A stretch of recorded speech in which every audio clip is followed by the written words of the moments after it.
राम।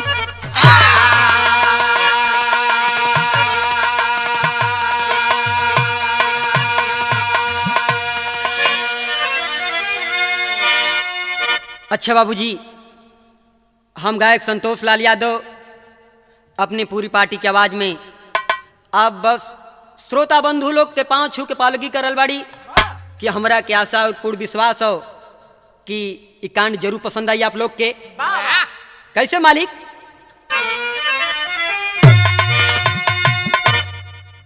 जिंदगी की सफर मुश्किलों से भरी, राह थकता नहीं राह थक जाता है, टिक न पाते कदम भूल के सूल पर, मंजिलें मन मुरादों से हट जाता है, चूर जीवन की होती यदि कल्पना, अश्क से सारे अरमान बह जाते हैं, खाक के गोता मुकद्दर के मजदार में, क्योंकि मुफलिस किनारे में रह जाते हैं।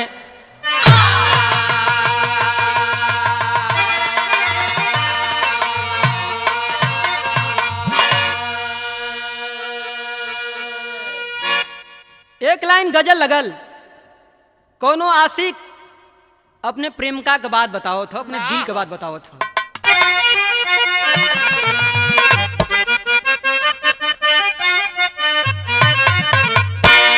मेरे महबूब मेरे साथ बड़ा काम किया,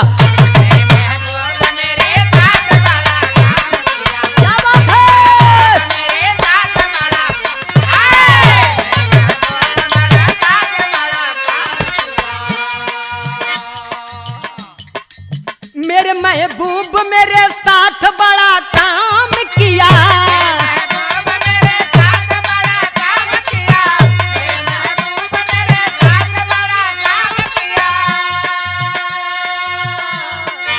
काम किया, प्यार मांगा था हमने तो धन नहीं मांगा, प्यार मांगा था झोली में गम को डाल दिया,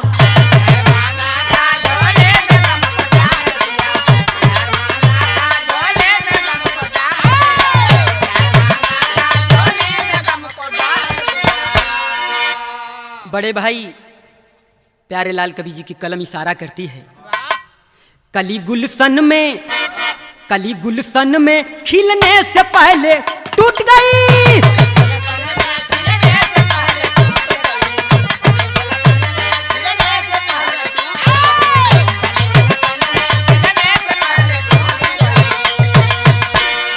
कली गुलशन में खिलने से पहले टूट गई,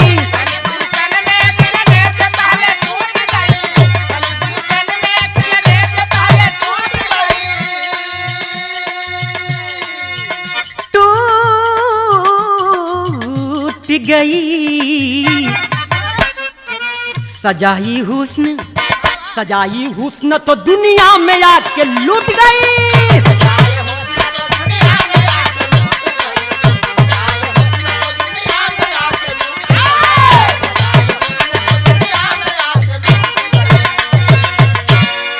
कहानी यहीं से शुरुआत भइल। कैसे मालिक?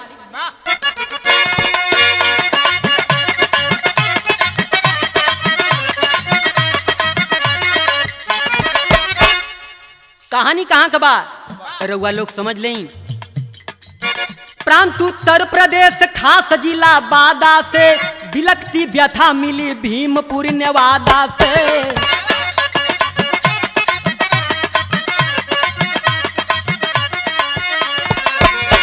बिना कुसबा की एक दुख भरी कहानी है, बिना कुसबा की एक दुख भरी कहानी है, गरीबी दे करके खुदा भी हुआ पानी है।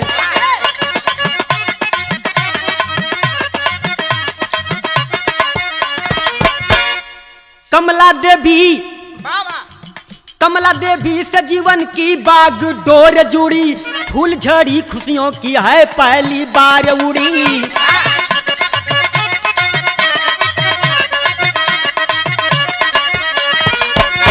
बिता 2 वर्ष हर सजाया जिंदगानी में,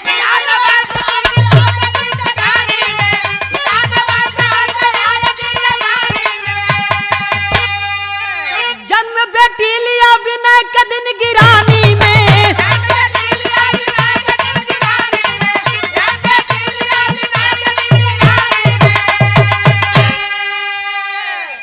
बाबूजी गौर करेंगे, बादा जिले से एक गरीब परिवार से कहानी चलती है।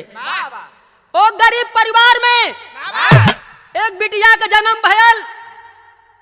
उनके धर्म पत्नी काली ए सैया ए गरीबी में जियल ना जा सकेला कि 2 वक्त का रोटी भी मुहाल हो गई। सैया समझावत ही कि चला बंबई में बात करत हुआ लोग तो एक लाइन गीत लगल।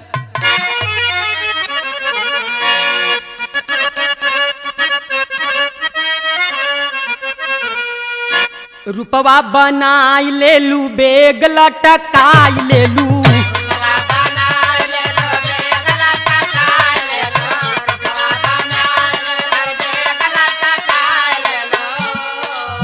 रूपवा बनाई ले लू बेग लटकाई ले लू। चलता रुकार यौरू बस में, चलता रुकार यौरू बस में, ए गोरी कस में रहा।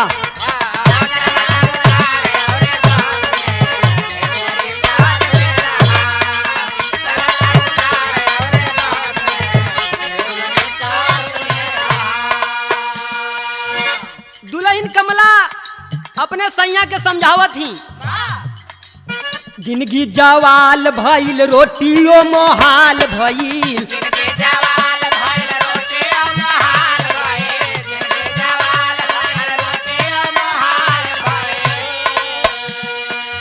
जिंदगी जवाल भइल रोटियो मोहाल भइल। जियल ना जाला ये कलेश में, चला परदेश में पिया।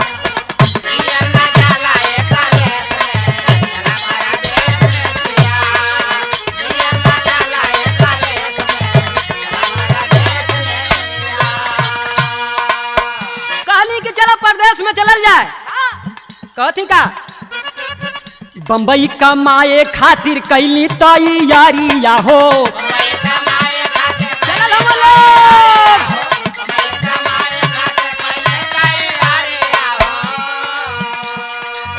बिटिया के संगे चली भइली गुजरिया हो।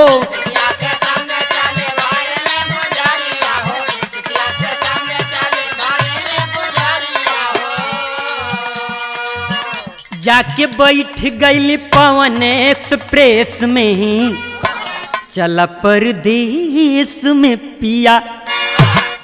कली है सैया चला परदेश में चलल जाए, कोनो काम करल जाई, कोनो नौकरी करल जाई, ए बिटिया के पढ़ावल लिखावल जाई, सपना सजावत हमन। तबले फिर एक लाइन रंगीन तर्ज लग गई। कैसे मालिक?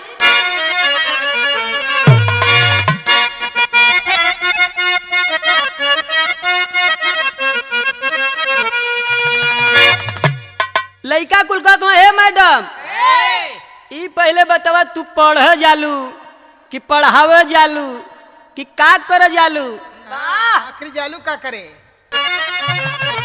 लइका कुल कहत मन अरे जात बाड़ू पढ़ पढ़ाई का होई, अरे जात बाड़ू पढ़ पढ़ाई का होई, पढ़ाई का होई। अरे चुम्मी चुम्मा चुम्मी चुम्मा होय होय चुम्मी चुम्मा कॉलेज में दिन भर होई।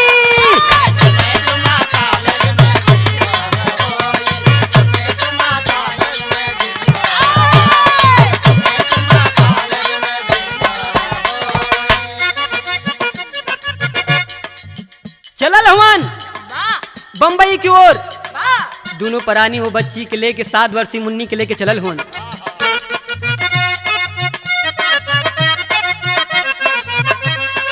गांव से गरीबी के बोझा उठाए चलल बाड़े हो चलल बाड़े बॉम्बे सहरिया कमाए, चलल बाड़े बॉम्बे सहरिया कमाए।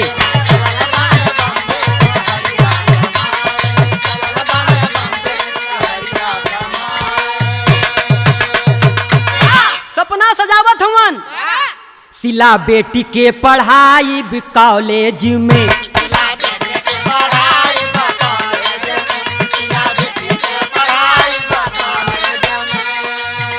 उनके इंग्लिश सिखाई नॉलेज में।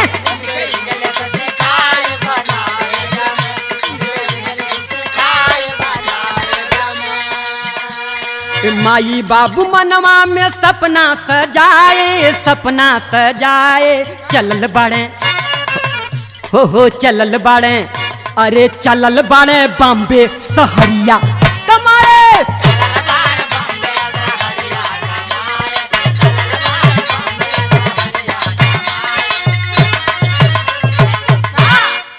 चलल हम लोग पवन एक्सप्रेस में सवार भइलन तीनों परिवार के सदस्य।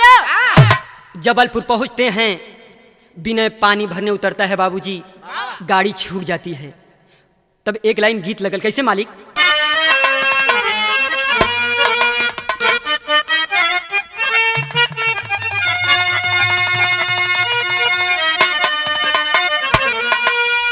वह गीत है, अरे कहत झुलनिया गढ़ा दी,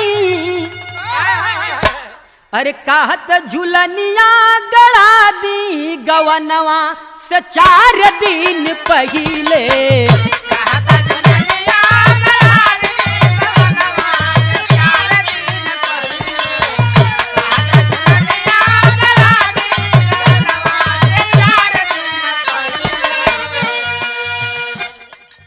झुलन सोनार कबो दे नाही सेती, लहर द धोती धन लहर द खेती।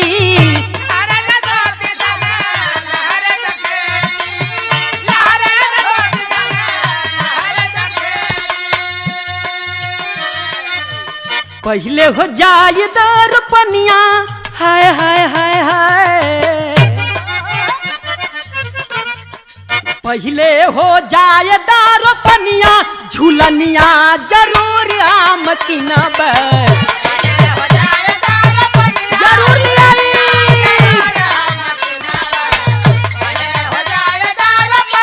तनको मन में दुख मत करिहा।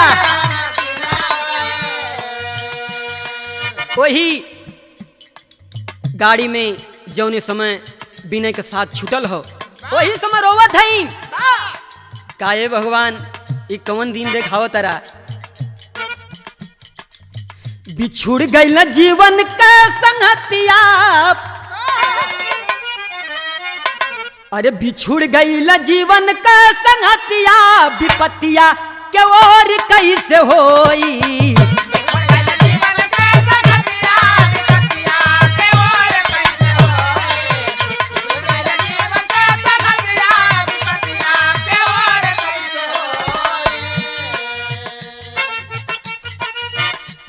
कहाँ जाई बिना रे खेवैया, सैयक भी न होई गइल बाउरहिया।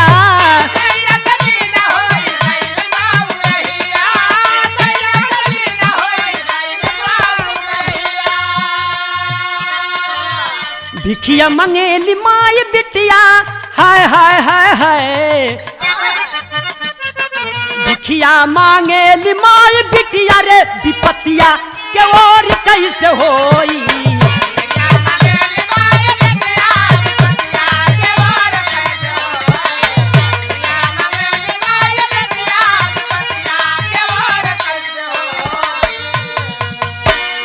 बाबूजी बॉम्बे स्टेशन उतरती हैं, मतारी बिटिया भीख मांगत हैं, भैया लोगन के सामने हाथ पसारत हैं।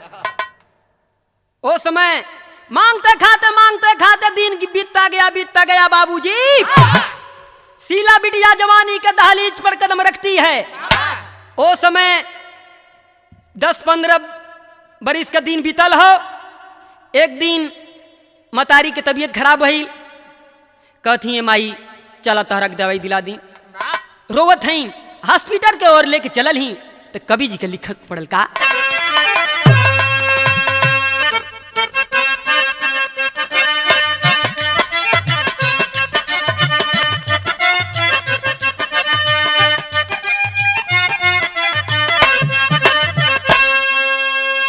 माई के लिया के तुरत अली अस्पतालवा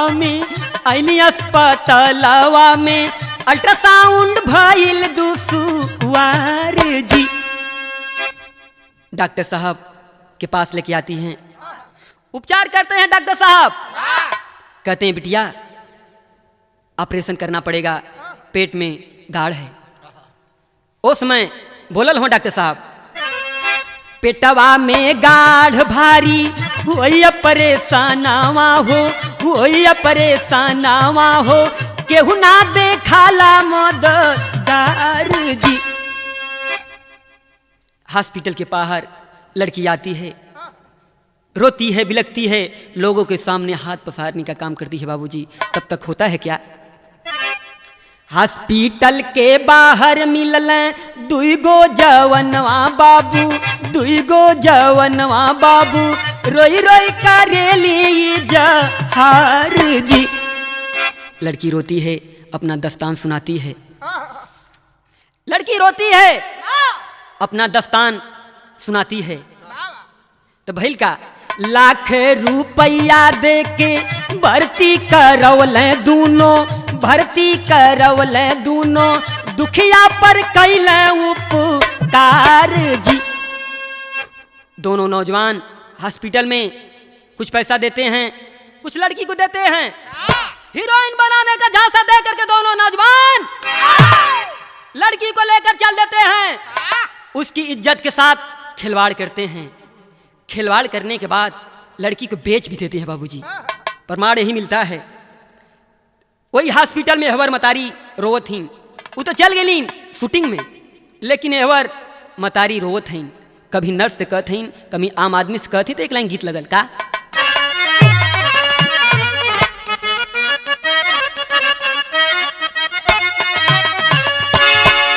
गांव में माता बहिन लोग गावली है गावली। अरे पिया परदेस गइल तार लागो चोटिया में, पिया परदेस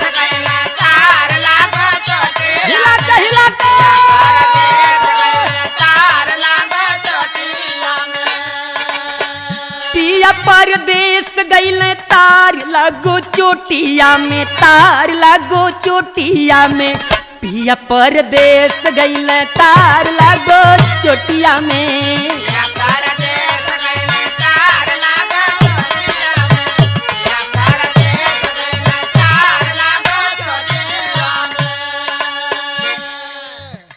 बाबूजी उसी शहर में उसी हॉस्पिटल की बात है। वही हॉस्पिटल में नर्स कहत हैं कि ये बहनी अगर हमारे बहनी के फोन आवे तो बात करा दिया का। थकी गइल के इंतजार अस्पतालवा में, 2 महीना का दिन बीत गइल।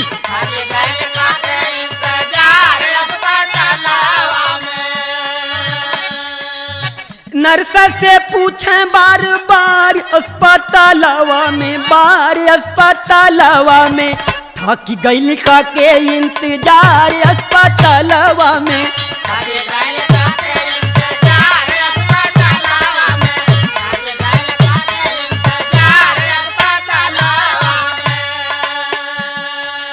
वही हॉस्पिटल में नर्स कहती का